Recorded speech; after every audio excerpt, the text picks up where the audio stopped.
ಮಹಾಶಕ್ತಿ ಕೇಂದ್ರದ ಕಾರ್ಯಕರ್ತರ ಸಭೆ ಬಾಗಲಕೋಟೆ ಜಿಲ್ಲೆಯ ಬಾದಾಮಿ ಪಟ್ಟಣದಲ್ಲಿ 2024ರ ಬಾಗಲಕೋಟೆ ಜಿಲ್ಲೆಯ ಲೋಕಸಭಾ ಚುನಾವಣೆ ಕುರಿತು ಬಾದಾಮಿಯಲ್ಲಿ ಪಿಸಿ ಗದ್ದಿಗೌಡರ ಪರ ಕುರಿತು ಭಾರತೀಯ ಜನತಾ ಪಾರ್ಟಿ ಹಾಗೂ ಜನತಾದಳ ಜಾತ್ಯತೀತ ಪಕ್ಷದ ಮಹಾಶಕ್ತಿ ಕೇಂದ್ರದ ಕಾರ್ಯಕರ್ತರ ಸಭೆ ಅಕ್ಕಮಹಾದೇವಿ ಕಲ್ಯಾಣ ಮಂಟಪದಲ್ಲಿ ನಡೆಯಿತು. ಈ ಸಂದರ್ಭದಲ್ಲಿ ಎರಡು ಪಕ್ಷದ ಪದಾಧಿಕಾರಿಗಳು, ಸದಸ್ಯರು, ಕಾರ್ಯಕರ್ತರು, ಮುಖಂಡರು ಹಲವಾರು ಉಪಸ್ಥಿತರಿದ್ದರು.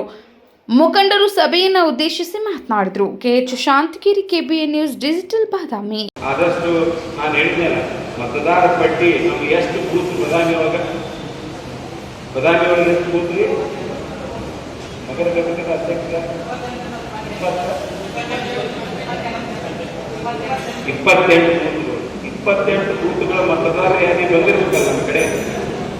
ಮತದಾರ ಯಾದಿ 28 ಬೂತ್ಗಳು ಮತದಾರ ಯಾದಿ ಮಾಡಿಕೊಂಡು ಅಲ್ಲಿ ನಮ್ಮ ನಾಯಕರು ಯಾರಪ್ಪ ಅಂದ್ರೆ